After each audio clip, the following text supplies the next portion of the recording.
Hello everyone, you all are very very welcome to आई10 explains. आई10 explains में आप सबका बहुत बहुत स्वागत है। तो गाइस, मैं एक बार फिर से स्वागत करना चाहता हूं कोप्रो सीरीज में आपका। आपके पास ऑर्गेनिक केमिस्ट्री में कोप्रो सीरीज आज से स्टार्ट हो रहा है और हमारा टॉपिक भी बड़ा शानदार है। आप देख पा रहे होंगे, जनरल ऑर्गेनिक केमिस्ट्री कार्बोकटाइन से अपन स्टार्ट करेंगे। इसमें भी कई सारे लेक्चर्स आएंगे, ठीक है। और इससे पहले आपके पास इनऑर्गेनिक केमिस्ट्री में ऑलरेडी लेक्चर्स आ चुके हैं। अगर आपने देखा होगा तो हम दो लेक्चर्स लेके आए थे। एक था हमारे पास केमिकल बॉन्डिंग का और दूसरा हमारे पास था डाइपोल मोमेंट का, राइट। लेकिन गाइस, मैं आपको ये भी बताना चाहता हूं कि वीडियो तो हमारे पास बहुत सारी चीजें आती हैं हमारे पास, मैं आपके पास बहुत सारी चीजें लेके आता हूं, लेकिन कुछ ऐसी चीजें हैं जो मुझे सचमुच में बहुत निराश करती है। जैसे एग्जाम्पल के तौर पे जब मैं आपके पास पहला लेक्चर लेके आया कोप्रो सीरीज का बॉन्ड एंगल का, तो देखिए इसको 6000 से ज्यादा लोगों ने देखा। लेकिन वही चीज आप देखिए, जब दूसरा लेक्चर आपके पास डाइपोल मोमेंट का आया तो इसको 3.3 गए, तो 3.3K तक ही व्यूज गए। आप में क्या होता है, आप स्टार्ट तो बहुत बढ़िया करते हो, बहुत जोश के साथ स्टार्ट करते हो, लेकिन उसके बाद क्या होता है, जोश ठंडा पड़ जाता है। पॉइंट ये नहीं है कि आप स्टार्ट कैसे करते हैं प्रिपरेशन, पॉइंट ये है कि आप खत्म कैसे करते हैं प्रिपरेशन को। जीतता वही है जिसका अंत भला होता है। आप लोग शुरुआत में तो बहुत जोश दिखाते हो, फिर शांत पड़ जाते हो, और यही रीजन है कि रिजल्ट नहीं आता है। तो मैं बोलना चाहूंगा, जो भी वीडियोस आ रही है कोप्रो सीरीज में, वो देखना है, लाइक करना है, शेयर करना है, जितना ज्यादा हो सके उतना ज्यादा शेयर करो। लेकिन अगर नहीं करोगे, ऐसा वीडियो रीच नहीं बढ़ेगी, तो फिर दिक्कत हो जाता है, अगला वीडियो करने का मूड नहीं करता है। समझ रहे हो मेरी बात? तो दबा के शेयर करना है, ठीक है ना। चलो ओके गाइस, तो आगे बढ़ने से पहले आपको मैं थोड़ा अपने बारे में बता देता हूं। जैसा कि आप मुझे जानते हो, मैं आपका अपना एमके सर तकरीबन 10 साल से पढ़ा रहा हूं और 3 साल होने वाले हैं अनअकैडमी प्लस पर लाइव पढ़ाते हुए। और आपने देखा है अलग अलग ऑर्गेनाइजेशन से बेस्ट टीचिंग अवार्ड मिला है मुझे। 11 बेस्ट टीचिंग अवार्ड मिले हैं। रिसेंटली मुझे अनअकैडमी की तरफ से भी अवार्ड मिला है और मैंने कुछ बुक्स भी लिखी हैं। मेरी लिखी हुई इनऑर्गेनिक केमिस्ट्री की बुक को अभी तक 2.5 लाख से ज्यादा डाउनलोड्स मिल चुके हैं। अब पिछले 4 महीने के अंदर मोस्ट डाउनलोडिंग बुक्स में से एक है। आपने बहुत लाइक किया है, ठीक है। तो आइए स्टार्ट करते हैं। ओके गाइस, तो सबसे पहले हम स्टार्ट करने जा रहे हैं कार्बोकटाइन। तो सबसे पहले आपको यह समझना होगा कि कार्बोकटाइन होता क्या है। तो आप ऐसे समझो कि जब कार्बन के ऊपर पॉजिटिव चार्ज आ रहा होता है तब हम उसको कार्बोकटाइन बोल रहे होते हैं। अब ये पॉजिटिव चार्ज जब कभी भी कार्बोकटाइन के ऊपर आएगा तो उसके पास टोटल मिला के 6 इलेक्ट्रॉन बन रहे होंगे। तो ये जो सेक्टेड सिस्टम वाली स्पीसीज आपको नजर आती है ऑर्गेनिक में, इसको कार्बोकटाइन बोला जाता है। सो बेसिकली अगर मैं आपको बोलूं तो कार्बोकटाइन का मतलब क्या है, तो आप ऐसे समझिए कि कार्बोकटाइन का मतलब है कि जब कार्बन के ऊपर अपन क्या कर रहे होते हैं, पॉजिटिव चार्ज दे रहे होते हैं। जब कार्बन पे आप पॉजिटिव चार्ज दीजिएगा तो ये कार्बोकटाइन बोला जाएगा। पुराने टाइम में इसका जो नाम था कार्बोनियम आयन था। पहले इसको कार्बोनियम आयन के नाम से भी बुलाया जाता था। क्लासिकल नाम आज भी इसका कार्बोनियम ही है, ठीक है। अच्छा, इसकी खास पहचान क्या होती है कि ये 6 इलेक्ट्रॉन स्पीसीज होते हैं, ठीक है। इसके पास मेनली 6 इलेक्ट्रॉन हो रहे होते हैं। अच्छा, मैं आपको एक एक करके एक्सप्लेन करूंगा। अब देखो तो मैं बेसिक डेफिनेशंस आपको बता रहा हूं। पहली चीज जो स्टार्ट करने के लिए रिक्वायर्ड है कि कार्बोकटाइन होता क्या है। तो 6 इलेक्ट्रॉन स्पीसीज हैं, कार्बन पे पॉजिटिव चार्ज है, कार्बोनियम आयन इसका ट्रेडिशनल नाम होता है, ठीक है। अच्छा, अब देखो एग्जाम्पल के तौर पे ये एकदम सिंपलेस्ट कार्बोकटाइन की अगर मैं बात करूं तो हमारे पास ये रहा CH3 पॉजिटिव कार्बोकटाइन, ठीक है। कार्बोकटाइन इस तरह का भी कार्बोकटाइन हो सकता है, हालांकि ये स्टेबल नहीं है, बहुत ही अनस्टेबल कार्बोकटाइन है। या कई बार आपको बहुत ज्यादा स्टेबल कार्बोकटाइन भी दिख जाते हैं, जैसे 3 डिग्री आपको एलाइलिक कार्बोकटाइन बहुत ज्यादा स्टेबल है। या कई बार आपको इससे भी ज्यादा स्टेबल कार्बोकटाइन दिखने लग जाते हैं, जैसे कि ये जो है आपका एरोमेटिक है, ट्रोपाइलियम आयन, ये काफी ज्यादा स्टेबल है। इसके अलावा कई बार हमको ऐसे कार्बोकटाइन भी दिख जाते हैं, इस तरह के कार्बोकटाइन जिसमें डांसिंग रेजोनेंस काम कर रहा होता है, ये भी काफी ज्यादा स्टेबल है, ठीक है। इसके अलावा कई बार कार्बोकटाइन इससे भी ज्यादा स्टेबल हो जाते हैं। जैसे एग्जांपल के तौर पे आप इस कार्बोकटाइन को देख लीजिए। अब ये कार्बोकटाइन यहां स्क्रीन पे जितने भी कार्बोकटाइन दिख रहे हैं, इन सब में से सबसे ज्यादा स्टेबल है। तो कार्बोकटाइन का बेसिकली मतलब होता है जब आप कार्बन पे पॉजिटिव चार्ज दे रहे होते हैं। बेटा कई बार क्या होता है, कार्बोकटाइन बहुत ही अनस्टेबल भी हो सकते हैं। जैसे एग्जांपल के तौर पे आप इस कार्बोकटाइन को देखिए, CH2 है ना, यहां से CH पॉजिटिव। अब ये जो कार्बोकटाइन है ना, ये बहुत ही अनस्टेबल कार्बोकटाइन है। कुछ कार्बोकटाइन इससे भी अनस्टेबलाइज्ड हो सकते हैं। जैसे एग्जांपल के तौर पे आप मान लीजिए CH triple bond C positive, ये जो है ये उससे भी अनस्टेबल कार्बोकटाइन है। इवन कुछ कार्बोकटाइन तो इतने ज्यादा अनस्टेबल होते हैं कि वो एग्जिस्ट ही नहीं करते हैं। जैसे एग्जांपल के तौर पे ये कार्बोकटाइन ब्रिजेड, ये एग्जिस्ट ही नहीं करेगा, ठीक है। कुछ ऐसे भी होते हैं जो कि बहुत सब जीरो टेम्परेचर पे शायद बन सकते हैं। जैसे एग्जांपल के तौर पे आप इसको ले लीजिए, ये जो आपको कार्बोकैटायन दिख रहा है ये एंटी एरोमेटिक है, ठीक है, ये एंटी एरोमेटिक कार्बोकैटायन है। समझ में आ रही बात? हाँ, तो इस तरह के जो कार्बोकैटायन है वो हाईली अनस्टेबलाइज्ड कार्बोकैटायन हो रहे होते हैं। इसके अलावा भी आप बहुत सारे केसेस खुद से ड्रॉ कर सकते हो जहां पर आप देखोगे स्टेबिलिटी नहीं आएगी। जैसे एग्जांपल के तौर पे आप मान लीजिए कि हम आपको ऐसा कोई कार्बोकैटायन दे रहे हैं, जैसे कि मान लीजिए यहां डबल बॉन्ड दे दिया, यहां पर पॉजिटिव दे दिया, और यहां पे मान लीजिए मैंने इस तरीके से डबल बॉन्ड दे दिया। अब इस कार्बोकैटायन को अगर आप देखोगे तो ये स्टेबलाइज नहीं होगा, जैसे ही ये रेजोनेंस होगा वैसे ही ये एंटी एरोमेटिक बन जाएगा, तो इसमें रेजोनेंस स्टेबलाइजेशन नहीं हो सकता है। तो इस तरह के जो कार्बोकैटायन होते हैं ना बेटा, वो हाईली अनस्टेबल होते हैं, या एग्जिस्ट नहीं करते या सब जीरो टेम्परेचर पे एग्जिस्ट करते हैं। तो ये जो 6 इलेक्ट्रॉन वाली स्पीसीज दिख रही है ना, यही कार्बोकैटायन बोली जाती है, मतलब carbon plus cation gives carbocation.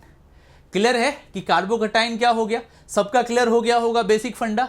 Okay guys, अब आते हैं प्रॉपर्टीज ऑफ कार्बोकैटायन पे कि कार्बोकैटायन की क्या क्या प्रॉपर्टीज हैं, क्योंकि समझना हमको बहुत जरूरी है, तभी हम आगे बढ़ पाएंगे। ठीक है, देखो सबसे पहली तो प्रॉपर्टीज इसकी ये होती है कि एक सेक्टेड सिस्टम होता है, ये एक सेक्टेड सिस्टम होता है। सेक्टेड सिस्टम बोलते हैं 6 इलेक्ट्रॉन स्पीसीज वाले को, ठीक है, ये 6 इलेक्ट्रॉन स्पीसीज सिस्टम हो रहे होते हैं। कूल, बहुत ही बढ़िया है। अच्छा, अब एग्जाम्पल के तौर पे मैंने आपको दिखाया ही, जैसे कि मान लीजिए CH3 है, CH2 पॉजिटिव है, जैसे कि मान लीजिए CH3 का होल थ्राइस है, C पॉजिटिव है, जैसे कि मान लीजिए आपके पास CH2 है, यहाँ से CH है, यहाँ से CH2 पॉजिटिव है, ठीक है, जैसे कि मान लीजिए यहाँ से डबल बॉन्ड यहाँ पॉजिटिव है, जैसे कि मान लीजिए इस तरह पे पॉजिटिव लगा हुआ है, यहाँ से O, यहाँ CH3 है। तो जब जब आपका कार्बोकैटायन आएगा बेटा, ये 6 इलेक्ट्रॉन स्पीसीज होगी। दूसरी और बड़ी इंपॉर्टेंट जानकारी क्या, कि ये जो होते हैं ना, इसके पास ऑल पेयर्ड इलेक्ट्रॉन होते हैं, इसके पास ऑल पेयर्ड इलेक्ट्रॉन होते हैं। तो जब सारे के सारे इलेक्ट्रॉन इसके पास पेयर्ड होंगे तो ये क्या हो रहा होगा? डायमैग्नेटिक हो रहा होगा। ये क्या होता है बेटा? डायमैग्नेटिक होता है, राइट। जैसे आप यहां पे देखो, पूरे के पूरे इलेक्ट्रॉन, टोटल के टोटल 6 इलेक्ट्रॉन है, इसी वजह से ये डायमैग्नेटिक होते हैं। मतलब अगर इस तरह के आयंस की हम बात करेंगे तो ये मैग्नेटिक फील्ड में डेविएट नहीं होंगे, इसमें डेविएशन शो नहीं हो रहा होगा, ठीक है। अच्छा, यहां तक बात समझ में आती है। तो दूसरी चीज हुई गाइस, तीसरी चीज ये भी बहुत ज्यादा इंपॉर्टेंट होती है कि ये ना इलेक्ट्रॉन डेफिशिएंट स्पीसीज होते हैं, ये इलेक्ट्रॉन डेफिशिएंट स्पीसीज होते हैं। अब इलेक्ट्रॉन डेफिशिएंट स्पीसीज होने की वजह से क्या होता है ना बेटा, ये इलेक्ट्रोफाइल के जैसा काम कर रहे होते हैं, और साथ ही साथ ये लुईस एसिड के जैसा भी काम कर रहे होते हैं, ये लुईस एसिड के जैसे भी काम कर रहे होते हैं। अब इलेक्ट्रोफाइल एग्जाम्पल के तौर पे मान लीजिए CH3 पॉजिटिव है, तो क्या हो सकता है कि जो न्यूक्लियोफाइल है, जैसे कि मान लो OH माइनस, वो इस पर अटैक कर सकता है। मतलब ये एक इलेक्ट्रॉन डेफिशिएंट स्पीसीज है, क्योंकि इसके पास 6 इलेक्ट्रॉन है, राइट। अच्छा, ये लुईस एसिड के जैसा भी काम कर सकता है। कैसे? जैसे एग्जाम्पल के तौर पे मान लीजिए हमारे पास NH3 है, अब इसके पास लोन पेयर है, तो ये अटैक कर रहा है, तो ये यहां से बेस के जैसा काम करता हुआ आपको नजर आ रहा है। मतलब ये बेस है तो ये एसिड के जैसा काम करेगा, तो ये लुईस एसिड और इलेक्ट्रोफाइल दोनों के जैसा काम कर रहा होता है। लास्ट पॉइंट इसका ये आता है बेटा, ये हमेशा ना हेटेरोलिसिस से बनता है। ये किससे बनता है? हेटेरोलिसिस से बनता है। एंड कहां बनता है? In polar solvents, in polar solvents. ये हेटेरोलिसिस से बनता है और पोलर सॉल्वेंट से बनता है। मतलब एग्जांपल के तौर पे आप ऐसे समझ जाइए, जैसे कि पीएच है, CH2 है और यहाँ पे Br है। अब जब हम इसको पानी में डाल रहे होंगे तो हेटेरोलिसिस होगा और ये PHCH2 बेंजाइल कार्बोकैटायन का फॉर्मेशन करेगा। आपको मेरी बात समझ में आ रही है? उसी तरीके से मान लीजिए कि यहाँ पे हमने ना Br लगा दिया और अगर हम इसको किसके साथ AgClO4 के साथ ट्रीट करते हैं तो AgBr का येलो प्रेसिपिटेट हट जाएगा और देखिए यहां पर एक आपको कार्बोकैटायन बन गया जो कि एरोमेटिक है। तो ये हेटेरोलिसिस से बना। तो बेसिकली मतलब क्या होता है कि हेटेरोलिसिस से या पोलर प्रोटिक सॉल्वेंट में आपका कार्बोकैटायन बनता है। इलेक्ट्रॉन डेफिशिएंट स्पीसीज होने की वजह से इलेक्ट्रोफाइल है, लुईस एसिड है। ऑल पेयर्ड इलेक्ट्रॉन होने की वजह से डायमैग्नेटिक है, मैग्नेटिक फील्ड में डेविएशन नहीं है। सेक्टेड स्पीसीज होता है, 6 इलेक्ट्रॉन होते हैं। क्लियर है सबका? सारे बच्चों का ये क्लियर हो गया? प्रॉपर्टीज क्या क्या है? मैं मोटा मोटी 4 बात आपको मैंने बताया, इसको दिमाग में रखिएगा। ओके गाइज, अब आते हैं स्ट्रक्चर ऑफ कार्बोकटाइन के ऊपर कि हमारा कार्बोकटाइन कैसा दिखता होगा। तो स्ट्रक्चर समझने के लिए आपको क्या समझना होगा, इसका हाइब्रिडाइजेशन। ठीक है बेटा, तो आपको मैं बताना चाहूंगा कार्बोकटाइन ना दो तरह के होते हैं, एक होता है sp2 हाइब्रिडाइज्ड, एक होता है sp हाइब्रिडाइज्ड। ठीक है, यही दो तरह के आपको कार्बोकटाइन्स दिख रहे होंगे। ठीक है, अब आपको पता है जब sp2 होगा तो ये ट्राइगोनल प्लेनर होगा। कैसा होगा, ये ट्राइगोनल प्लेनर होगा। और जब ये sp हो रहा होगा तो ये कैसा हो रहा होगा, लीनियर हो रहा होगा। ठीक है, ये दो तरह के दिखते हैं। अब मैं आपको एक छोटा सा केस देता हूं, इसी से आपको आइडिया लग रहा होगा कि कब कब होता है। जैसे एग्जांपल के तौर पे आप मान लीजिए कि यहां पे Cl लगा हुआ है। ठीक है, समझ में आती बात। हम इसको क्या कर रहे हैं ना, AgClO4 के साथ ट्रीट कर रहे हैं, तो क्या हो रहा होगा, ये यहां से -AgCl का आपको हल्का व्हाइट प्रेसिपिटेट हट गया। और देखो यहां पे कार्बोकटाइन जो बना ये पॉजिटिव बना, यहां पर मिथाइल लगा है, यहां भी मिथाइल है, यहां मैं लिख दे रहा हूं मिथाइल, बॉन्ड लाइन हालांकि मैंने लिखा है, तो ये बना आपके पास टर्शरी ब्यूटाइल कार्बोकटाइन। अब देखो ये जो आपके पास है टोटल 6 इलेक्ट्रॉन रखता है, मतलब यहां पर 3 सिग्मा बॉन्ड है, किसी भी तरह का लोन पेयर नहीं है। तो ये जो कार्बोकटाइन है sp2 है, और sp2 होने की वजह से ये कैसा हो गया, ट्राइगोनल प्लेनर हो गया। आई बात समझ में आपको, यहां तक बात समझ में आई? ठीक है। अब देखो कुछ कार्बोकटाइन की ज्योमेट्री कैसे डिसाइड होती है, जैसे कि मान लो हमारे पास विनाइल है और यहां से विनाइल क्लोराइड है। ठीक है, हम इसको क्या करने जा रहे हैं, KOH के साथ बहुत हाई टेम्परेचर पे, कितना 350 डिग्री सी पर और लगभग में 100 एटमॉस्फेरिक प्रेशर पे हीट कर रहे हैं। तो यहां से हमको बीच में इंटरमीडिएट मिल रहा है CH2CH पॉजिटिव। अब देखो ये जो है ना बेटा आपका, ये है विनाइल कार्बोकटाइन, ये जो है आपका विनाइल कार्बोकटाइन है। और देखो विनाइल कार्बोकटाइन ऐसा है, CH2C, यहां से आपके पास H है, यहां पॉजिटिव है। अगर तुम यहां से देखोगे तो 2 सिग्मा बॉन्ड है और साथ ही साथ 1 पाई बॉन्ड है। ठीक है, समझ में आ रही है बात। देखो इस कार्बन इधर सिग्मा, इधर सिग्मा, इधर 1 पाई, 2 सिग्मा 1 पाई बॉन्ड, मतलब ये sp हाइब्रिडाइज्ड है। इसका जो बॉन्ड एंगल है वो 180 डिग्री है, और ये जो इंटरमीडिएट है कैसी नजर आ रही, लीनियर नजर आ रही। तो ये कहीं ना कहीं लीनियर हो गया। अब यहीं से एक इंपॉर्टेंट इंफॉर्मेशन और आपके दिमाग में आती है, ये तो विनाइल था, चलो बन भी गया, बहुत ही स्टेबल नहीं होता है। लेकिन गाइस होता क्या है कि अगर यही काम मैं यहां करूं, कहां पे, इस जगह पे, मान लो कि मैं यहां पे लगा देता हूं N2 पॉजिटिव, ये बेंजीन डाइजोनियम है, राइट, और मैं इसको क्या करता हूं H2O के साथ ना बॉयल कर देता हूं, पानी के साथ उबाल देता हूं।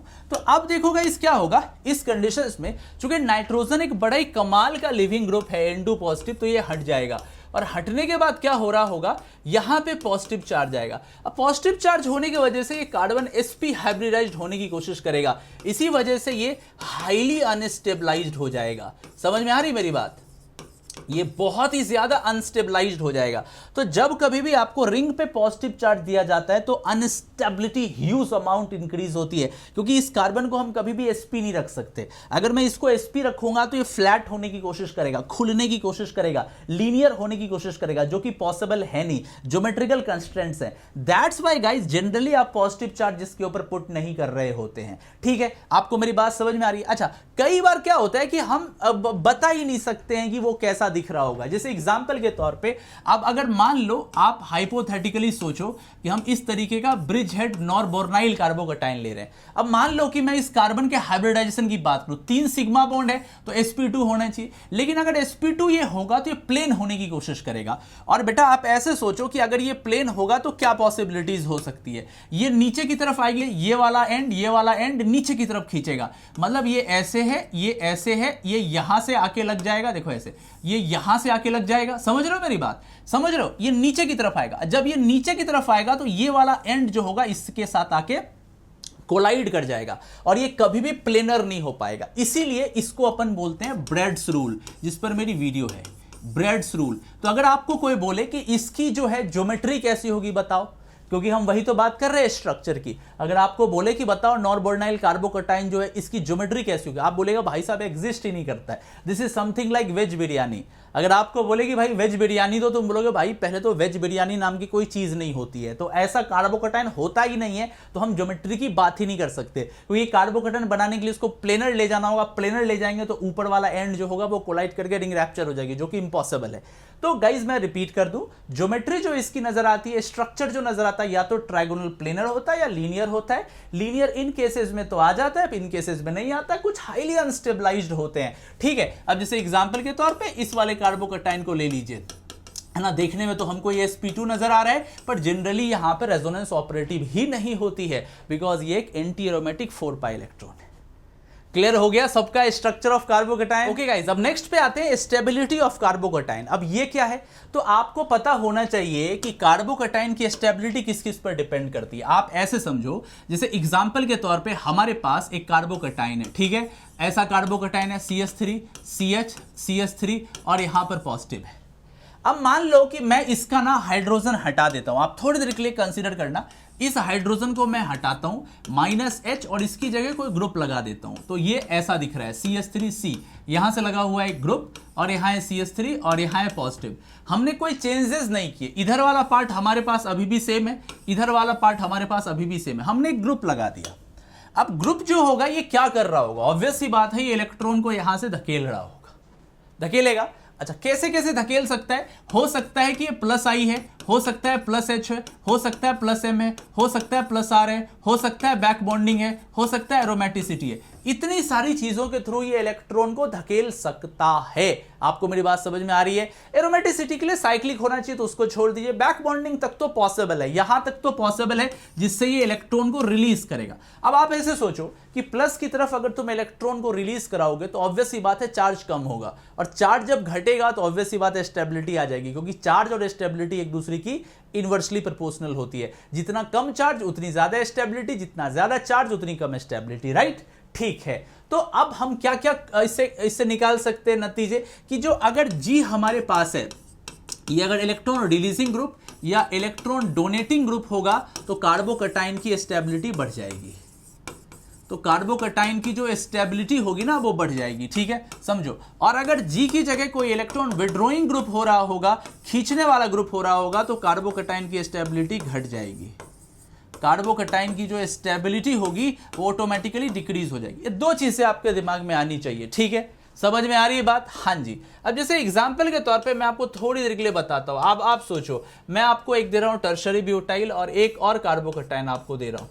अब मैं जानना चाहता हूं कि इन दोनों में से ज्यादा स्टेबल आपके हिसाब से कौन होगा। सोचिए, आपका आंसर ये आ रहा होगा, पर ऐसा नहीं है, कार्बोकैटायन ये स्टेबल है। आप बोलोगे सर आपको कैसे पता चल रहा है ये चीजें, तो मैं इसके लिए आपको शॉर्ट ट्रिक बता देता हूं, इसको दिमाग में रखिएगा।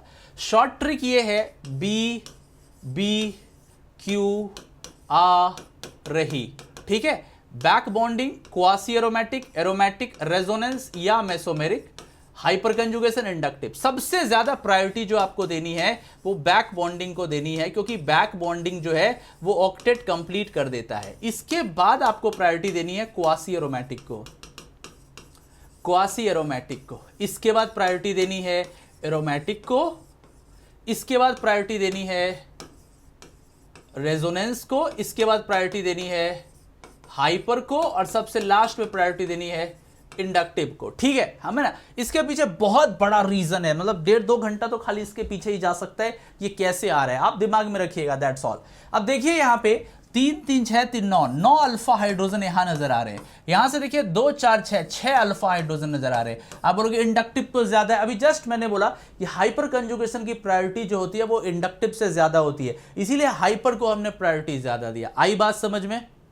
आपको मेरी बात समझ में आ गई? ठीक है। अब एक और आपसे सवाल पूछते हैं। देखिए, मान लीजिए कि अगर हमारे पास यहां से पॉजिटिव लगा हुआ है, ठीक है, और मान लीजिए कि एक हमारे पास ऐसे करके बेंजाइल कार्बोकैटायन बना हुआ है, ठीक है, और अगर मैं आपसे पूछूं इन दोनों में से ज्यादा स्टेबल कौन हो रहा होगा, तो आपका करेक्ट आंसर फर्स्ट आना चाहिए। ये ज्यादा स्टेबल इसलिए है क्योंकि देखो नाइट्रोजन का लोन पेयर यहां से बैक बॉन्डिंग करेगा, और जब बैक बॉन्डिंग कर रहा होगा ना तो ऑटोमेटिकली यहां पर स्टेबिलिटी आ जाएगी। कैसे? ऑक्टेट कंप्लीट हो जाएगा, और octet complete is the ultimate driving force.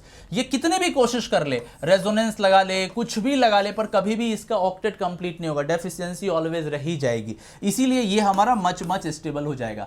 तो स्टेबिलिटी के लिए आपको दिमाग में रखना है कि रिलीजिंग ग्रुप कार्बोकैटायन की स्टेबिलिटी बढ़ाते हैं, और जो विड्रॉइंग ग्रुप होते हैं वो कार्बोकैटायन की स्टेबिलिटी कम करते हैं। शॉर्टकट जो है बी बी क्यू आ रही, इसको दिमाग में रखना है, इससे आपका काम हो जाएगा। ऑर्डर को रखिएगा, क्वासी एरोमेटिक बोलते हैं जब चार्ज के साथ एरोमेटिसिटी आ रही होती है। क्लियर है यहां तक? ओके गाइस, नेक्स्ट पे आते हैं। अब ये एलाइलिक और बेंजाइलिक कार्बोकैटायन, जैसे आप 3 डिग्री का नाम सुनते हैं, 2 डिग्री का नाम सुनते हैं, 1 डिग्री का नाम सुनते हैं, वैसे ही आपके पास एलाइलिक और बेंजाइलिक कार्बोकैटायन आता है। ये पोजीशंस को रिप्रेजेंट कर रहा होता है। अब मैं आपको समझाता हूं कैसे। जैसे कि मान लीजिए कि आपके पास प्रोपीन है। क्या है आपके पास? प्रोपीन। और अगर प्रोपीन से आप एक हाइड्रोजन हटा देते हैं, समझ में आ रही है बात? कहां से हटाते हैं? इस वाले पोजीशन से, तो आपको डबल बॉन्ड और इस जगह पर आ रहा होता है पॉजिटिव चार्ज। अब जो sp3 वाले कार्बन से हाइड्रोजन हटाने के बाद जो चार्ज जब डेवलप हुआ, ये पूरी की पूरी स्पीसीज एलाइलिक के नाम से जानी जाती है। अब एलाइलिक 1 डिग्री भी हो सकता है, 2 डिग्री भी हो सकता है, 3 डिग्री भी हो सकता है, वो यहां से डिसाइड किया जाता है इससे कितने ग्रुप्स कनेक्टेड है। ग्रेट। अच्छा, अब बेंजाइलिक किसको बोलते हैं? बेंजाइलिक में हम क्या कर रहे होते हैं कि टोलुइन से एक हाइड्रोजन हटा रहे होते हैं, यहां से रहा CH3 और यहां से -H लाएंगे, तो ऐसा करने से क्या हो रहा होगा, यहां से आ रहा होगा CH2 पॉजिटिव। अब ये वाली जो स्पीसीज है ये किस नाम से जानी जाती है? ये बेंजाइलिक कार्बोकैटायन के नाम से जानी जाती है। इसमें भी 1 डिग्री, 2 डिग्री, 3 डिग्री होता है, मैं आपको वो भी समझाता हूं, जस्ट वेट, देखना जरा। अब देखो यहां पे पहले मैं एलाइलिक को कंपेयर करता हूं। देखो एलाइलिक में क्या है, आप लोग जरा ध्यान से देखिएगा। जैसे मान लीजिए यहां डबल, यहां डबल, यहां डबल, यहां पॉजिटिव है, ये 3 डिग्री एलाइलिक है। अब यहां से आप आइए, यहां डबल है, यहां डबल है, ठीक है, और यहां पर पॉजिटिव है। और एक केस और लीजिए जहां यहां डबल और यहां पॉजिटिव है। ये जो आप देख रहे हो ये 3 डिग्री एलाइलिक है, ये जो आप देख रहे हो ये 2 डिग्री एलाइलिक है, ये 1 डिग्री एलाइलिक है। स्टेबिलिटी के मामले में 3 डिग्री, फिर 2 डिग्री, फिर 1 डिग्री आ रहा होता है। समझ में आ रही बात? ये तो रहा एलाइलिक का केस। बेंजाइलिक के केस में भी गाइस इसी तरीके का होता है। अगर तुम यहां पीएच, यहां पीएच लगा दो, यहां पॉजिटिव है ना। इसके बाद आओ, अगर मैं यहां पीएच लाता हूं, यहां पॉजिटिव आता है दूसरा, और एक तीसरा केस ले लो, यहां से पीएच, यहां से CH2 पॉजिटिव। सिमिलरली ये वाला जो है 3 डिग्री बेंजाइलिक है, ये 2 डिग्री बेंजाइलिक है, ये 1 डिग्री बेंजाइलिक है। अब अगर कभी आपको एलाइलिक और बेंजाइलिक में कंपेयर करना हुआ तो आपको क्या देखना होगा? Number of pi bond. जैसे एग्जाम्पल के तौर पर एक छोटा सा मैं आपको केस देता हूं। मान लीजिए यहां पे CH2 पॉजिटिव है और अगर मान लीजिए यहां पे आपके पास पॉजिटिव है। अब मैं बोलूं कौन ज्यादा स्टेबल है, तो इसमें 3 पाई बॉन्ड का रेजोनेंस है, उसमें 1 पाई बॉन्ड का रेजोनेंस है, तो ऑब्वियस सी बात जो होगा ये वाला ज्यादा स्टेबल हो जाएगा। आ रही है बात समझ में? लेकिन अब देखो एक चौंकाने वाला फैक्ट तुमको बताता हूं। जैसे कि मान लो कि यहां से CH है और यहां पे भी मान लो एक रिंग लगी हुई है, ठीक है, और यहां पॉजिटिव है। अब मैं उतना जाता ही नहीं, मैं एकदम छोटा सा आपको कार्बोकैटायन देता हूं। यहां से मान लो CH2 है, यहां से मान लो OH है। अब आपको मैं बोलूं दोनों में से ज्यादा स्टेबल कौन है? बड़ी आश्चर्य की बात है, ये वाला ज्यादा स्टेबल है, क्योंकि इसमें बैक बॉन्डिंग होने से ऑक्टेट कंप्लीट हो जाएगा। CH2OH पॉजिटिव है, ऑक्टेट रूल को टॉप प्रायोरिटी दिया जाता है। ठीक है, समझ रहे हो कितनी ज्यादा स्टेबिलिटी है? तो इस तरीके से आप एलाइलिक और बेंजाइलिक को कंपेयर कर सकते हैं। आप फिर से वही ऑर्डर लगाइएगा जो हम पहले आपको ऑर्डर बताए थे, क्यू आ रही वाला, सेम वही ऑर्डर यहां लगेगा, आप सॉल्व कर सकते हैं। क्लियर है एलाइलिक और बेंजाइलिक? ओके गाइस, अब आता है बेंट बॉन्ड रेजोनेंस या डांसिंग रेजोनेंस। अब आपने इसको भी देखा होगा, आपके पास TCPM है, DCPM है, CPM है, इस तरीके से कार्बोकैटायन आपको नजर आते हैं और ये बहुत ज्यादा स्टेबलाइज्ड होते हैं। ठीक है, आपको पहले ये समझना होगा। यहां पर भी ऑक्टेट कंप्लीशन वाली बात नहीं है, फिर भी स्टेबिलिटी बहुत जबरदस्त है। जैसे कि मान लीजिए ये हमारे पास क्या है, ये हमारे पास मिथाइल साइक्लोप्रोपेन है। हम इससे हाइड्रोजन हटा देते हैं, हाइड्रोजन हटाने के बाद ये कुछ ऐसा बना, इसको बोला जाता है CPM, साइक्लोप्रोपाइल मिथाइल कार्बोकैटायन। लिख दे रहा हूं, साइक्लोप्रोपाइल मिथाइल कार्बोकैटायन। अब देखो इसमें क्या हो रहा होता है, ये जो कार्बोकैटायन है इसमें बहुत ज्यादा स्टेबिलिटी होती है, बहुत ज्यादा। ये एक्चुअली देखने को ये मिलता है कि ये बेंजाइलिक कार्बोकैटायन से भी ज्यादा स्टेबल है। अब सवाल पैदा होता है कि आखिर ये इतना ज्यादा स्टेबल क्यों हो गया? तो 3-3 पाई बॉन्ड का जो रेजोनेंस अपने को बेंजाइलिक में दिख रहा है, ये उससे भी ज्यादा पावरफुल है। And the simple reason is कि ये वाली जो 3 मेंबर्ड रिंग है, इसके जो ये वाले सिग्मा बॉन्ड है, ये क्या है, बहुत ही ज्यादा न्यूक्लियोफिलिक है।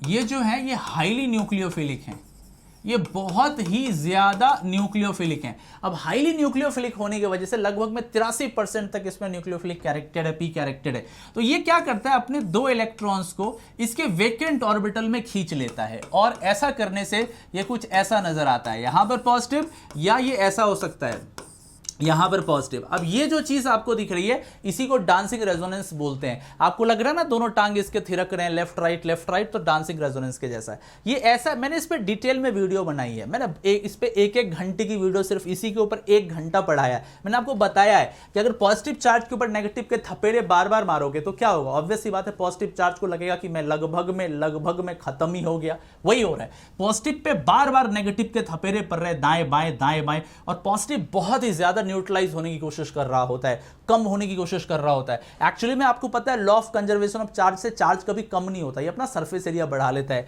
तो स्प्रेड आउट हो जाता है। एक्चुअली में जो आप देखो ये जो चार्ज स्पेसीज आप देख रहे हो ये कुछ आपको ऐसी दिखेगी, यहां से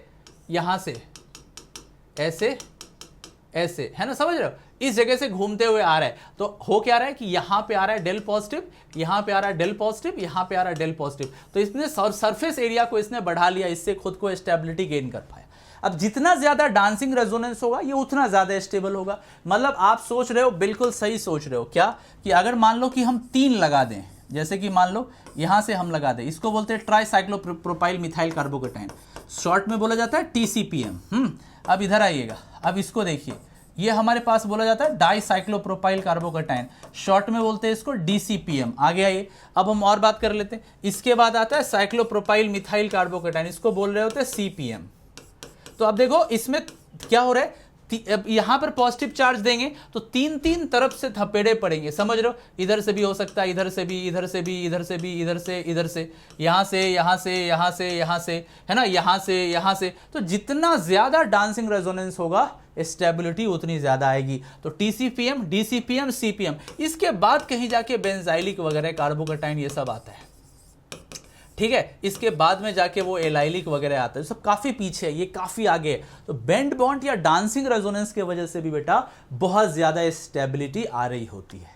ओके गाइज, अब आता है एरोमेटिक या क्वासी एरोमेटिक के वजह से बनने वाले कार्बोकेटाइन। मतलब आप ऐसे समझो, कई बार क्या होता है कि कार्बोकेटाइन अपने आप में ही चार्ज का हिस्सा होता है, उसके कारण ही एरोमेटिसिटी आ रही होती है। तो जब चार्ज प्लस एरोमेटिसिटी एक साथ वर्क कर रही होती है तब हम उसको क्वासी एरोमेटिक बोलते हैं। क्वासी का मतलब होता है अपेरेंटली, सीमिंगली, मतलब एरोमेटिक के जैसा प्रतीत होता हुआ, दिखता हुआ। अब देखो मैं आपको समझाता हूं ये क्यों इतने स्टेबलाइज्ड होते हैं। आप ऐसे समझो कि मैंने ट्रोपाइलियम लेना है, देखो ये मैंने लिया, डबल डबल डबल और यहां पॉजिटिव है। अब देखो इसमें क्या हो रहा है, पूरा का पूरा तुम रेजोनेंस देख सकते हो, यहां पे 6 पाई इलेक्ट्रॉन का एक कंप्लीट रेजोनेंस है, समझ में आ रही है। और इसके वजह से ये क्या कर रहा है, एरोमेटिक बिहेवियर को, एरोमेटिक कैरेक्टर को अक्वायर कर ले रहा है, ठीक है, समझ रहे हो। 6 पाई इलेक्ट्रॉन है, साइक्लिक है, प्लेनर है, कंप्लीट कंजुगेशन है। अब आप समझो पॉजिटिव चार्ज को अगर मैं हटा दूं तो क्या एरोमेटिक रहेगा, नहीं रहेगा। तो एरोमेटिसिटी जो है वो पॉजिटिव चार्ज के कारण आ रही है, और एरोमेटिसिटी ही पॉजिटिव चार्ज को प्रोटेक्ट भी कर रहा है, क्योंकि ये पूरा पॉजिटिव चार्ज को लेके घूम जा रहा है। लेकिन अब आप मुझे बताओ, अगर मैं इस जगह पे बात करता हूं बेंजाइलिक कार्बोकेटाइन का, अब आप मुझे बताओ अगर मैं पॉजिटिव चार्ज को हटा दूं तो क्या ये एरोमेटिक रहेगा, रहेगा। अगर पॉजिटिव ना रहे तो भी एरोमेटिक है, पॉजिटिव रहे तो भी एरोमेटिसिटी के कारण रेजोनेंस काम ही कर रही है। तो यहां पर जो चार्ज है वो एक एक्सटर्नल चार्ज है, एक बाहरी चार्ज है जो कि एरोमेटिसिटी का आनंद ले रहा है। लेकिन यहां पर एक इंटरनल चार्ज है जो कि इसी का हिस्सा है, इसी का पार्ट है। इसीलिए ट्रोपाइलियम मच मच मच स्टेबल होता है बेंजाइलिक कार्बोकेटाइन के कंपैरिजन में, ठीक है। और कुछ आप एग्जांपल देखिए, जैसे कि आप मान लीजिए कि अगर मैं ट्रोपाइलियम ले रहा हूं, ठीक है, और अगर मान लीजिए कि मैं यहां से क्या ले रहा हूं, साइक्लोप्रोपिनाइल कार्बोकेटाइन ले रहा हूं, ठीक है, और अगर मान लीजिए कि मैं यहां से CPM ले रहा हूं और मैं बोलूं तीनों में से स्टेबिलिटी कंपेयर कीजिए, तो देखिए सबसे पहले क्वासी एरोमेटिक है, और ये भी आपका क्वासी एरोमेटिक है, और यहां पे DR डांसिंग रेजोनेंस है। तो एरोमेटिसिटी को डांसिंग रेजोनेंस से ज्यादा प्रायोरिटी देते हैं जब वो इंटरनल चार्ज में होता है। तो CPM, ये ट्रोपाइलियम ज्यादा स्टेबल होगा, फिर आपके पास साइक्लोप्रोपिनाइल कार्बोकेटाइन होगा, और लास्ट में आ रहा होगा डांसिंग रेजोनेंस। देखो बहुत सारी चीजें दिमाग में आपको आती होंगी, इससे कंपेयर कर दे, उससे कंपेयर कर दे, उससे कंपेयर कर दे, लेकिन जब तक कोई लॉजिकल रीजनिंग नहीं आएगा ना तब तक जेईई में वो कंपेरिजन नहीं पूछा जाता है, क्योंकि बहुत सारी चीजों को कंपेयर करने के लिए आपको हाइड्राइड गेन एंथैल्पी की जरूरत पड़ेगी जो कि आपके काम की है नहीं। सो आपको यह बात समझना होगा कि लॉजिकल कहां पे है। अब एग्जांपल के तौर पे आप ऐसे समझिए कि ना मैंने यहां पे क्या करना है, जैसे कि मान लीजिए यहां से यहां से यहां से, समझना, और हमने क्या किया, यहां से लगा दिया पीएच, यहां से लगा दिया पीएच, यहां से लगा दिया पीएच और यहां पॉजिटिव चार्ज लगा दिया। ध्यान से देखना, 3 फिनाइल है और बीच में साइक्लोप्रोपिनाइल कैटायन को पुट किया है। और एक केस लिए हैं जहां पर हम क्या कर रहे हैं, यहां से देखो कुछ इस तरीके से, यहां से देखो कुछ इस तरीके से, और यहां से देखो कुछ इस तरीके से पॉजिटिव चार्ज ले लिया। अब जरा सा समझना, अब देखो अगर तुम बहुत ध्यान से देखोगे तो यहां पर भी 2 पाई इलेक्ट्रॉन के साथ क्वासी एरोमेटिसिटी है, ये भी क्वासी एरोमेटिक है, और देखो ये भी क्वासी एरोमेटिक है। अब सारा का सारा खेल किस पे डिपेंड करेगा, फिनाइल पे। ये रहे यहां पे 3 फिनाइल और यहां पे सीपीएम जैसे स्पेसीज दिख रहे हैं। बैक जाओ, अब देखो जस्ट मैंने तुमको बताया है ये वाली स्पेसीज ज्यादा स्टेबलाइज होती है बेंजाइल के कंपैरिजन में। अब आप इधर से आ जाओ, यहां पे अगर तुम क्लियर देखोगे तो यहां बेंजाइलिक के वजह से स्टेबलाइज हो रहा है और यहां सीपीएम की वजह से, जो कि ज्यादा स्टेबल है। तो ये वाला जो कार्बोकैटायन होगा ये मोर स्टेबल हो रहा होगा। आपको मेरी बात समझ में आई? अब इसी जगह कंपैरिजन को और ट्विस्टेड बना देते हैं। कैसे ट्विस्टेड बना देते हैं, मान लो कि मैंने यहां से लगा दिया, यहां से लगा दिया पीएच, यहां से लगा दिया पीएच, यहां से लगा दिया पीएच, यहां लगा दिया पॉजिटिव। यहां से मान लो, यहां से हमने क्या किया, कुछ इस तरीके से, यहां से लगा दिया OH, यहां से लगा दिया OH, यहां से लगा दिया OH, यहां पॉजिटिव। अब बताओ कौन ज्यादा स्टेबल होगा? देखो पॉजिटिव चार्ज या तो यहां आएगा, रेजोनेंस होने से यहां आएगा, रेजोनेंस होने से आएगा, तीनों बार OH का बैक बॉन्डिंग काम करेगा। यहां से बैक बॉन्डिंग, यहां से भी बैक बॉन्डिंग, यहां से भी बैक बॉन्डिंग की स्टेबिलिटी है। यहां पर ये क्या है, बैक बॉन्डिंग नहीं है, और back bonding top most priority है। अगेन ये ज्यादा स्टेबलाइज हो गया। तो ये जो रोल है वो किसका है? जी हां, क्वासी एरोमेटिक का है। अब देखो जनरली क्या होता है कि किसी भी आयनिक स्पीशीज में 2 पॉजिटिव चार्ज एडजेसेंट पोजीशंस पे बहुत रेयर है कि स्टेबलाइज हो पाएंगे। आप बताओ, अब देखो एग्जाम्पल के तौर पे अगर मैं 6 मेंबर ड्रिंक बना के 2 पॉजिटिव दे दूं, ये कभी भी बनता ही नहीं है। एग्जाम्पल के तौर पे मैं भले ही कितना भी लंबा रिंग कर दूं, मैं आपको 8 वाला बना दूं और यहां 2 एडजेसेंट पे पॉजिटिव दे दूं, ये भी अनस्टेबल है। लेकिन एरोमेटिसिटी या क्वासी एरोमेटिसिटी इतनी पावरफुल फैक्टर है कि 2 एडजेसेंट पॉजिटिव चार्ज को भी निपटा सकती है। जैसे इसको देखो, यहां डबल बॉन्ड, यहां पॉजिटिव, देखो 2 एडजेसेंट पॉजिटिव चार्ज है, फिर भी ये हाईली स्टेबलाइज है और ये एग्जिस्ट करता है। अगर आप देखिएगा तो ये एक सॉल्ट के तौर पे पाया जाता है, 2 पॉजिटिव ClO4 नेगेटिव, ठीक है, यहां पे 2 लगा दीजिए, तो स्टेबलाइज्ड है। तो आपको यह समझना है कि जब कभी भी एरोमेटिसिटी का फंडा आएगा, जब कभी भी क्वासी एरोमेटिसिटी आएगी, वो चीज ऑटोमेटिकली एग्जिस्ट कर जाएगी, क्योंकि वो स्टेबिलिटी को बहुत ड्रामेटिकली इंक्रीज कर देता है। और कोई सॉल्ट बना दिए तो मजा ही मजा है। ठीक है, समझ में आ गया बात सबको? सबका क्लियर हो गया है? अब आते हैं नेक्स्ट पार्ट की तरफ। ये बैक बॉन्डिंग स्टेबलाइज कार्बोकैटायन। मैं पहले ही बोल देता हूं कि बैक बॉन्डिंग जो होता है वो अल्टीमेट स्टेबिलाइजिंग फैक्टर है। लिख लीजिए, ये जो है वो अल्टीमेट स्टेबिलाइजिंग फैक्टर है। इससे पावरफुल फैक्टर शायद ही आपको कोई मिलेगा, क्योंकि ये क्या करता है, ऑक्टेट कंप्लीशन करा रहा होता है। ये जो है ये आपका ऑक्टेट कंप्लीशन करा रहा होता है, यहां पर ऑक्टेट कंप्लीट हो रहा होता है। ठीक है, मैं आपको एक छोटा सा एग्जांपल दे देता हूं, इससे आपको बहुत क्लैरिटी मिल जाएगी। जैसे आप छोटा सा एग्जांपल लेके देखिए। जैसे कि मान लीजिए कि मैंने एक कार्बोकैटायन लिया है, ठीक है, यहां पर पॉजिटिव चार्ज लगा दिया है, ठीक है, और हमने क्या किया, यहां पे लगा दिया है NH2। और एक केस लीजिए, यहां पे मैंने लगाया NH, यहां पे लगा दिया मैंने पॉजिटिव चार्ज। एक केस लीजिए, यहां पे मैंने लगाया NH, यहां से, और यहां से लगाया O, यहां से CH3 लगाया पॉजिटिव चार्ज। अब देखिए स्टेबिलिटी की बात करते हैं। अब आप ऐसे समझो, यहां पर कोई बैक बॉन्डिंग नहीं है, बिल्कुल नहीं। NH2 थोड़ा सा -I ही लगा सकता है, तो छोड़ दीजिए। यहां से देखिए बैक बॉन्डिंग हो रहा है, और बैक बॉन्डिंग होने से ऑक्टेट कंप्लीट हो गया। यहां से देखिए इधर से भी बैक बॉन्डिंग हो सकता है, इधर से भी बैक बॉन्डिंग हो सकता है। तो इस पॉजिटिव चार्ज को मैक्सिमम स्टेबलाइजेशन मिल रहा है, देन इसमें। तो ऑर्डर क्या हो गया, पहले ये, फिर ये, फिर ये। आई बात समझ में? आपको मेरी बात समझ में आ रही है? ठीक है, और कुछ एग्जांपल्स देखो। अब जैसे एग्जांपल के तौर पे जस्ट मैं एक्सप्लेन करने के लिए आपको बता रहा हूं। जैसे कि मान लो कि यहां पे हमने लगा दिया मिथाइल लगा दिया, और यहां पॉजिटिव चार्ज है। समझ रहे हो मेरी बात? अच्छा, और यहां पे मैंने पुट कर दिया OMe, ठीक है, आप समझो, आप बस समझना।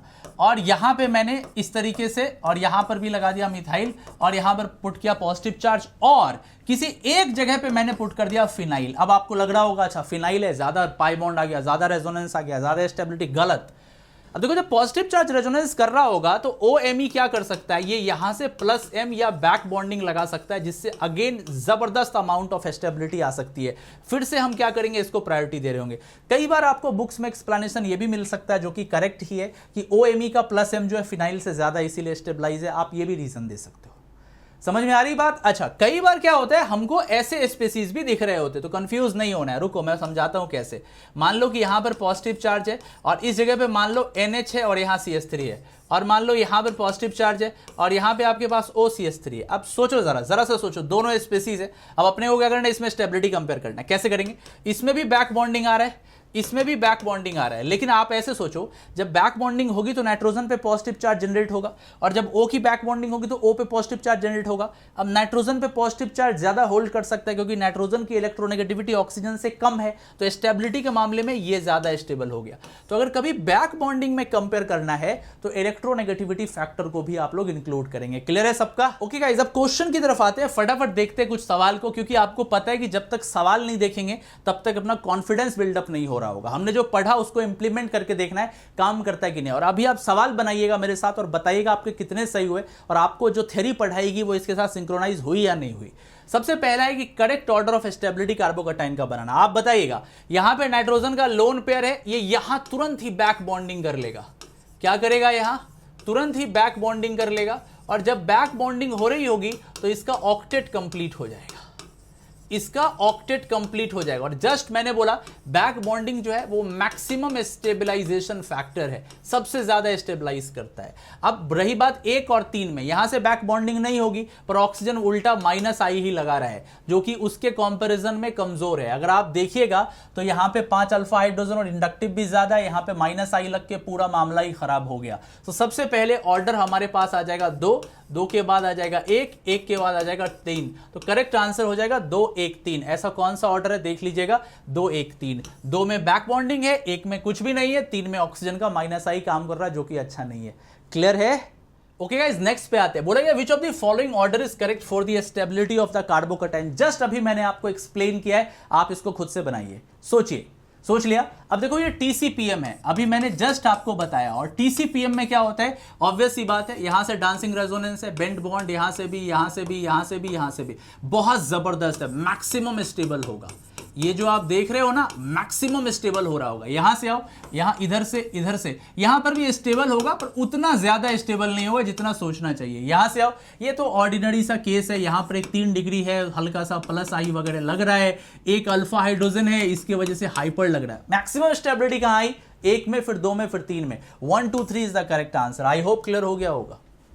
So correct answer is what? 1 2 3, पहला, फिर दूसरा, फिर तीसरा। इसमें कुछ भी यूनिक नहीं है, डांसिंग रेजोनेंस से आप इसको सॉल्व कर सकते थे। क्लियर? अब नेक्स्ट क्वेश्चन पे आते, which of the following is correct for the stability of carbocation. एक और कार्बोकैटायन का सवाल है। अब देखिए, मैंने जस्ट आपको बताया था कि ये जो कार्बोकैटायन है, अगर आप इसी चीज को लिखिएगा तो ये ऐसा दिख रहा होगा। बस आपको कंफ्यूज करने के लिए कार्बोकैटायन ऐसा बना। ये क्या है?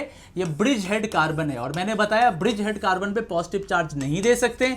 ये ब्रेड्स रूल का वायलेशन है, और ये कभी भी sp2 नहीं होगा, और आपको पता अनस्टेबिलिटी एक्सट्रीम अमाउंट पे आ जाएगी। यहां ब्रिज पे कोई कार्बन ही नहीं है। ये वाला हमारा 3 डिग्री है, और ये वाला हमारा 2 डिग्री है, और ये वाला हमारा ब्रिज हेड है। तो सबसे पहले 3, फिर 2, और फिर लास्ट में ये आएगा। तो करेक्ट ऑर्डर हमारे पास हो गया 2, फिर आ गया 3, फिर आ गया 1, 2 3 1। D is the correct answer. Clarity मिल गई?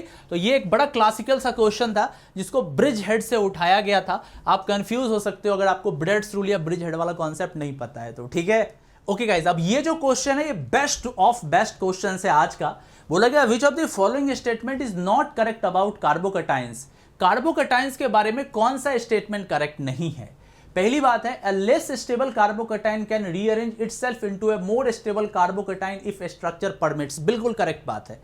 आपको पता है कि एक less stable carbocation more stable carbocation में जा सकता है। जैसे एग्जांपल के तौर पे आप मान लीजिए कि ये 4 मेंबर्ड रिंग है, यहाँ पॉजिटिव है, तो रिंग एक्सपैंड हो जाएगी और ये खुद को स्टेबलाइज करके 5 मेंबर्ड रिंग में चला जाएगा। ऑब्वियस सी बात है, ये तो विधि का विधान है, ये तो नियम ही है कि कोई भी कार्बोकैटायन खुद को स्टेबलाइज करता है। बिल्कुल सही, ये करेक्ट है। अभी इनकरेक्ट ढूंढना है।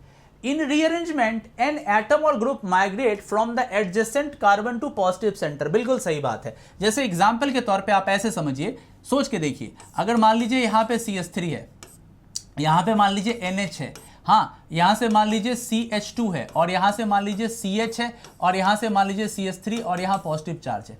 अब आप सोचिए कि अगर मैं यहां से 1 हाइड्रोजन को माइग्रेट करा देता हूं, सोच के देखिए, अगर मैं इस वाले हाइड्रोजन को माइग्रेट करा दूं एडजेसेंट वाले पोजीशंस पे, पूरे को घुमा के यहां ला दिया, तो अब देखो क्या हो गया, ये हो गया CH3, यहां से आ गया NH, यहां से आपके पास आ गया CH पॉजिटिव, यहां से आ गया CH2, यहां CH3, और suddenly extreme level of stability आ गई वाया बैक बॉन्डिंग। तो यही बोला गया है कि एडजेसेंट ग्रुप से जो पॉजिटिव अगर चार्ज है वो घूम के ऑब्वियस सी बात है स्टेबिलिटी ले सकता है। ठीक है, बिल्कुल करेक्ट नजर आ रहा है। This rearrangement can leads to the contraction of large ring and expansion of a smaller ring। हाँ सही बात है, एकदम सही बात। आपको मैंने बताया कि छोटा रिंग बड़े रिंग में भी जा सकता है और बड़ा रिंग छोटे रिंग में भी जा सकता है। जैसे कि मान लो कि 7 मेंबर्ड पॉजिटिव चार्ज या 7 मेंबर्ड रिंग पे पॉजिटिव चार्ज है, यस ऑब्वियस सी बात है ये 6 मेंबर्ड में भी इस तरीके से कन्वर्ट हो सकता है, ये वाला में कन्वर्ट हो सकता है या ये वाले में कन्वर्ट हो सकता है, बिल्कुल पॉसिबल है। इसी तरीके से जो बड़े वाले रिंग है, जैसे कि देखिए 4 मेंबर्ड पे पॉजिटिव चार्ज है, ये खुद को श्रिंक कर सकती है डांसिंग रेजोनेंस से स्टेबलाइज होने के लिए 3 मेंबर्ड में। तो छोटा बड़ा बड़ा छोटा लगा रहता है कार्बोकैटायन में। Benzylic carbocation is more stable then acylium carbocation, बिल्कुल गलत स्टेटमेंट है। एसाइलियम जो होते हैं वो बहुत ज्यादा स्टेबल कार्बोकैटायन होते हैं। ये होता है CH3 C double bond O positive. अब होता क्या है कि बैक बॉन्डिंग आती है, इससे इसका ऑक्टेट कंप्लीट हो जाता है। इसीलिए हम बोल सकते हैं कि ये स्टेटमेंट गलत है, क्योंकि बेंजाइलिक कार्बोकैटायन में कोई भी इस तरह का ऑक्टेट कंप्लीशन नहीं है, पर एसाइलियम में है। तो ये रॉन्ग है और रॉन्ग पूछा गया था तो D is the correct answer. Not बोला था तो नॉट में डी ही होगा, ABC तो करेक्ट है। क्लियर है सबका? अब नेक्स्ट पे आते, बोला गया rearrangement of this carbocation will produce. इसका रीअरेंजमेंट करेंगे तो कौन सा कार्बोकैटायन प्रोड्यूस होगा? देखने में छोटा लग सकता है पर मजेदार सवाल है।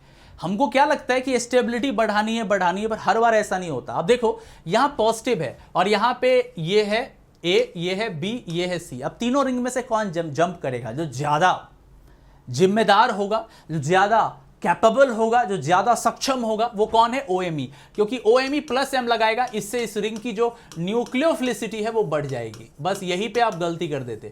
न्यूक्लियोफिलिसिटी बढ़ेगी तो ये जंप कर रहा होगा और हमारे पास एक कार्बन पे यहां से फिनाइल नजर आएगा, इस कार्बन पे यहां से फिनाइल नजर आएगा, पॉजिटिव इस जगह पे आ गया, यहां से CH2 है और यहां से माइग्रेट करके OMe लग गया। इस बात को कभी भी मत भूलिएगा कि जंप वही करेगा जो ज्यादा न्यूक्लियोफिलिक होगा। आपने PPR में पिनाकोल पिनाकोलोन रीअरेंजमेंट में भी सेम पैटर्न पढ़ा है, ये जंप कर रहा होगा। तो अब देखिए क्या हो गया। अब यहां से हम ले गए एक फिनाइल, 2 फिनाइल, यहां से CH2 है और ये ग्रुप माइग्रेट कर गया। जी हाँ, यही सही लग रहा है। यहां पे माइग्रेशन इसका नहीं कराया, गलत है। यहां पे CH3 कहां से आ गया? गलत है। यहां पे दोनों पे OCH3 गलत है। A is the correct answer. समझ में आई बात? फिर से बोल रहा हूं, और वो माइग्रेट वो करेगा जो ज्यादा न्यूक्लियोफिलिक होगा, जो चार्ज डेंस होगा, जो इलेक्ट्रॉनिकली ज्यादा रिच होगा, उसी को माइग्रेट कराना है। स्टेबिलिटी बाद में देखिएगा, पहले और पहले इलेक्ट्रॉन रिच को माइग्रेट कराना भूलिएगा मत। ठीक है, क्लियर है सबका? तो rearrangement of this carbocation leads to, again एक बड़ा ही कमाल का सवाल है। बोला गया है कि अपन अगर इसका रीअरेंजमेंट कराएंगे ना तो कौन सा कार्बोकैटायन बन सकता है। आपको ये सवाल बहुत पसंद आएगा, कमेंट करके बताइएगा ये सवाल आपको कैसा लगा। ठीक है, देखो अभी इसमें क्या करना है ना, यहां पे फिनाइल है। तुमको पता है कि फिनाइल जो है इलेक्ट्रॉन रिलीजिंग ग्रुप के जैसा काम करता है, तो स्टेबलाइज कर सकता है कार्बोकैटायन को। अगर मैं पूरा इलेक्ट्रॉन निकाल के यहां से अटैक करा दूं तो 1 2 3 4 5, तो अपने पास क्या हो गया? इस तरीके से देखिए, इस तरीके से देखिए 5 मेंबर्ड रिंग बन गई 5 मेंबर्ड रिंग। ठीक है, 2 मिथाइल लगा हुआ है, तो इधर से देख लीजिए 2 मिथाइल लगा हुआ है और देखिए यहां से घुमाए, यहां से कनेक्ट कराएं, इधर फिनाइल लगा हुआ है, यहां से फिनाइल लगा हुआ है और इसके नीचे पॉजिटिव चार्ज आ गया। आई बात समझ में? अरे अगर नहीं समझ में आई तो लो और आसान से समझाते, इसको इससे मिला दो। मिला दिया? देखो जिसको अभी भी समझ में नहीं आया, देखो एकदम छोटे बच्चे जैसा समझाते हैं। यहां से देखो PH है, यहां से देखो CH2 है, यहां CH2 है, यहां से देखो 2 मिथाइल है और यहां से लाके इसको मिला दिए। समझ में आई बात? पॉजिटिव चार्ज कहां जनरेट हुआ? यहां जनरेट हुआ। अब देखो जहां पे फिनाइल है एक कार्बन छोड़ के 2 मिथाइल है, जहां फिनाइल है एक कार्बन छोड़ के 2 मिथाइल है, यहां CH2 CH2 है, CH2 CH2 है। ए इज द करेक्ट आंसर। आई बात समझ में? सो हमको सिर्फ ये देखना था कि स्टेबिलिटी कैसे बढ़ रही है। अगर मान लो उल्टा कराते, अगर मैं इलेक्ट्रॉन को यहां से निकाल के यहां से कनेक्ट कराता तो 4 मेंबर्ड रिंग बनती, जो कि स्टेबल नहीं थी, और पॉजिटिव यहां था, बिल्कुल भी स्टेबल नहीं था। कौन चाहेगा ऐसा कार्बोकैटायन?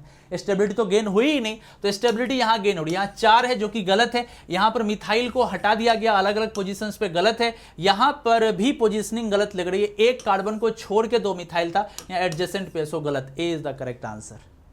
क्लियर है? अच्छा लग रहा है सवाल? जी हाँ, बड़ा प्यारा सा सवाल था, बस रीअरेंजमेंट करना था। ओके, नेक्स्ट क्वेश्चन पे आते हैं। Isobutyric acid is treated with conc H2SO4 and produces this carbocation. Rearrangement of this carbocation, ये क्या देगा रीअरेंजमेंट करके? तो पहली बात तो सवाल में बोला गया है कि आइसोब्यूटरिक एसिड। अब जिनको नहीं पता है उनको बता देते हैं कि आइसोब्यूटरिक एसिड ना इसको बोला जाता है, this is known as isobutyric acid. ठीक है, इसको H2SO4 से ट्रीट कराना, यहां से एसिड आएगा, लोन पेयर यहां आया, H2O हट गया, माइनस H2O। अब इसके बाद क्या बन रहा है? यहां से आ गया CO, यहां आ गया पॉजिटिव, और यहां से आ गया CH3। अब ये कार्बोकैटायन बना है, देखिए यही तो बनाया गया है ना, हाँ यही कार्बोकैटायन हमारे पास है। बोला गया कि ये किस में रीअरेंजमेंट हो जाएगा, तो किसी में क्यों रीअरेंजमेंट होगा? ये तो सिंपल सा स्टेबल है, यहां से बैक बॉन्डिंग आ रही है, स्टेबिलिटी गेन हो रही है, तो यहां से C, यहां से ट्रिपल बॉन्ड O पॉजिटिव है, बैक बॉन्डिंग से ये हाईली स्टेबलाइज्ड है। तो इन्होंने क्या किया है पता नहीं, कुछ तो तूफानी कर दिया, पॉजिटिव को इधर ला दिया और बैक बॉन्डिंग तोड़ दिया है, गलत। यहां पर भी बैक बॉन्डिंग टूट जाएगा, पॉजिटिव यहां होना चाहिए, गलत। यहां पर तो कुछ एक्सट्रीम लेवल का काम हो गया, इधर इथाइल आ गया, गलत। तो करेक्ट आंसर डी हो जाएगा, नन ऑफ दीज। इसमें से कोई भी ऐसा नहीं है जहां पे रीअरेंजमेंट होगी, होगी ही नहीं, ये खुद अपने आप में स्टेबल है। इसीलिए तो आप देखते हो कि जब आप फिडलक्राफ्ट असाइलेशन कर रहे होते हो तो FCA के अंदर किसी भी तरह का फिडलक्राफ्ट अल्काइलेशन में रीअरेंजमेंट होता है और असाइलेशन में रीअरेंजमेंट नहीं हो रहा होता है। There is no rearrangement in acylation, तो नन ऑफ दीज होगा। क्लियर है? ओके, अब आते हैं प्रीवियस ईयर क्वेश्चंस पे। आपको पता है PYQ कितना इंपॉर्टेंट रोल प्ले करते हैं। अगर प्रीवियस ईयर के क्वेश्चंस नहीं बन रहे हैं तो खतरे की घंटी बज रही है। बोला गया कि इस कार्बोकैटायन में H या CH3 जो है, जो आपको लगता है कि most likely to migrate carbon पे कौन माइग्रेट कर रहा होगा। अब आप देखो, तो देखो यहां पे आपके पास एक H है, यहां पर भी देखो H है, CH3 सब कुछ है। अब आप सोचो कि अगर मान लो कि मैं यहां से हाइड्राइड को माइग्रेट करा देता हूं तो ये क्या हो रहा होगा? ये हो रहा होगा CH3C, यहां से आएगा OH, यहां से आएगा पॉजिटिव चार्ज, यहां से हो गया CH2, यहां से हो गया CH, इधर से CH3 और इधर से CH3। ये तुरंत ही क्या किया? बैक बॉन्डिंग से स्टेबलाइज हो गया और अपना ऑक्टेट कंप्लीट कर दिया। अगर मैं इधर से माइग्रेट कराता तो ऑक्टेट कंप्लीट होता? ना जी। किसी और को मिथाइल को भेज देते? ना जी। अगर यहां से मिथाइल को ले आते तो मिथाइल का माइग्रेटरी एप्टीट्यूड उतना नहीं होता जितना कि हाइड्राइड का। हाइड्राइड ज्यादा इलेक्ट्रॉन डेंस माना जाता है, तो H को माइग्रेट कराना था। तो कौन जा रहा है? C2 का H जा रहा है, तो C2 का H जा रहा है, तो D is the correct answer. देख लो, C2 का H माइग्रेट कर रहा है और आगे जाके ये कीटोनिक ग्रुप में भी कन्वर्ट हो सकता है। तो बड़ा प्यारा सा 2009 का सवाल था। नेक्स्ट, ओके गाइस, अब इस क्वेश्चन पे आओ। ये सवाल बहुत ही बढ़िया क्वेश्चन है और आपको लगता होगा कार्बोकैटायन पे अच्छे क्वेश्चन नहीं आते हो, कितना प्यारा क्वेश्चन पूछा है 8 में। देखो, इसमें स्टेबिलिटी बतानी है, तो हमने सबसे पहले क्या बताया था? मैंने आपको ट्रिक बताया था, BBQARHI, BBQR ही। ठीक है, अब इधर तुम चेक करो। तो सबसे पहले तो आप सोचो कि यहां पर बैक बॉन्डिंग है और यहां पर बैक बॉन्डिंग है और बाकी किसी में भी बैक बॉन्डिंग नहीं, तो विनर बैक बॉन्डिंग वाला होगा। अब बैक बॉन्डिंग में भी देखो, यहां पे जो है 3 डिग्री कार्बोकैटायन है और यहां पे देखो एक नॉर्मल सा कार्बोकैटायन नजर आ रहा है। यहां पे उतने, अच्छा 3 डिग्री भी क्या ही बोलोगे, ये कार्बन 2 कार्बन से कनेक्टेड है तो 2 डिग्री ही बोला जाएगा, और यहां ये कार्बन 1 से कनेक्टेड तो 1 डिग्री ही बोला जाएगा। वो ज्यादा ब्रांच है, ज्यादा स्टेबल है, ये लेस ब्रांच है तो कम स्टेबल है। तो बैक बॉन्डिंग के बीच में भी अगर हम कंपैरिजन करें तो एक जो होगा वो 3 से ज्यादा स्टेबल होगा। अब बच गए 2 और बच गए 4। अब सिंपल सा फंडा है, 2 में देखो 3 2 5 अल्फा हाइड्रोजन का हाइपर कंजुगेशन है, यहां 2 का है।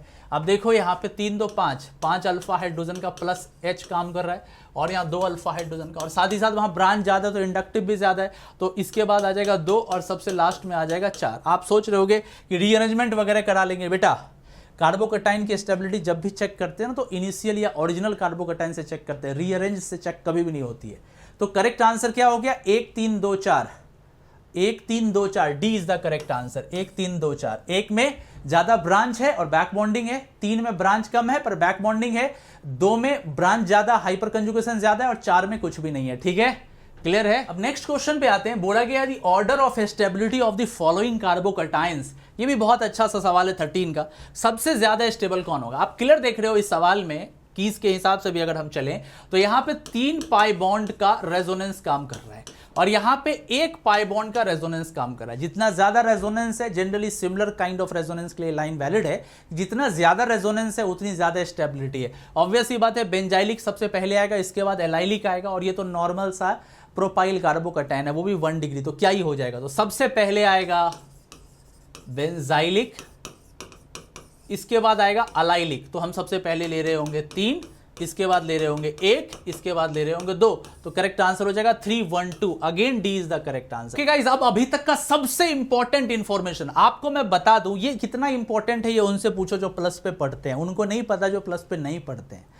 आपको पता होना चाहिए कि 3 मंथ के साथ 1 मंथ का एक्सटेंशन दिया जा रहा है अनअकैडमी प्लस पे, और आपको ये आइकॉनिक और प्लस दोनों में वैलिड है। आप लोग मेक श्योर फटाफट आ जाइए प्लस पे, मजा आएगा। बहुत सारे कोर्सेज हैं आपके पास अभी, तो अब तो डेट भी आ गया 28 अगस्त को एडवांस का, तो बहुत टाइम है, आप जरूर चेकआउट कीजिए इसको, ठीक है। अच्छा, इसके अलावा आपको मैं बता दूं, ये जो ब्रनांजा 2.0 लक्ष्य 2.0 है, ये 18 तारीख से स्टार्ट होने वाला 7 PM को, तो मेक श्योर आप इस बैच में आइएगा, बहुत ही इंटरेस्टिंग और मजेदार है, ठीक है। अच्छा, इसके अलावा मैं आपको बता दूं, अनअकैडमी लाइट है, अगर आप टेस्ट सीरीज देना चाहते हैं तो अनअकैडमी का लाइट ले सकते हैं। इसमें बहुत सस्ते में मिल जाता है, 999 में ही आपको ये मिल जाता है। इस पे आप रैंक प्रिडिक्ट भी कर सकते हैं, कोड IITN एक्सप्लेन से। जब भी आप प्लस का सब्सक्रिप्शन ले, कोड हमारा याद रखिएगा, हमारा चैनल नेम है, इसको पुट कर दीजिएगा, मुझे मेल आ जाएगा, ठीक है। अच्छा, इसके अलावा बहुत बड़ी इंफॉर्मेशन गाइस, 2 बहुत जबरदस्त बैच हमारे आए हैं। पहला बैच जो है वो इवॉल्व बैच है, जो कि क्लास 12 जेई मेंस और एडवांस 2023 के लिए, इसका स्टार्ट डेट जो है वो 20 अप्रैल 2022 को है। दूसरा जो बैच आ रहा है हमारे पास, इनविजन बैच आ रहा है, जो कि जेई मेंस 2022 का, इसका स्टार्ट डेट 20 अप्रैल को है। तो ये बैच जो है ड्रॉपर्स वाला बैच है, और ये बैच जो है 12th वाला बैच है। तो अगर आप 1 साल के लिए पूरा पढ़ना चाहते हैं मुझसे, है ना, आप ऐसा नहीं है कि आप सब्सक्रिप्शन लेके आइएगा तो खाली मुझसे ही पढ़िएगा। अगर आप सब्सक्रिप्शन लेके आइएगा तो पूरे प्लेटफॉर्म पे जितने भी एजुकेटर है, किसी का भी कोर्स देख सकते हैं, कभी भी देख सकते हैं, कहीं भी देख सकते हैं। ऐसा नहीं कि मेरा कोड यूज करेंगे तो खाली मेरा देख सकते हैं, जी नहीं, किसी का भी आप देख सकते हैं। तो 1 ईयर के सब्सक्रिप्शन आप यहां से ले सकते हैं, और यहां पे लेने के लिए मैं आपको रिकमेंड करूंगा मिनिमम 3 मंथ का सब्सक्रिप्शन और मैक्सिमम 6 मंथ। ऑफर वैलिड है, आप लोग जरूर चेकआउट कीजिए और जरूर आइए, बहुत मजा आएगा, गारंटी हमारी है। अगर आपको अच्छा ना लगे प्लस प्लेटफॉर्म तो हमको बोलना, ठीक है। थैंक यू वेरी मच, आज के लिए बस इतना ही। आप लोग कमेंट करके बताइएगा आपका फेवरेट मोमेंट आज का कौन सा था, और कौन सा सवाल आपको सबसे ज्यादा पसंद आया, ठीक है। मुलाकात जल्दी आपसे होती। Thank you very much, best of luck.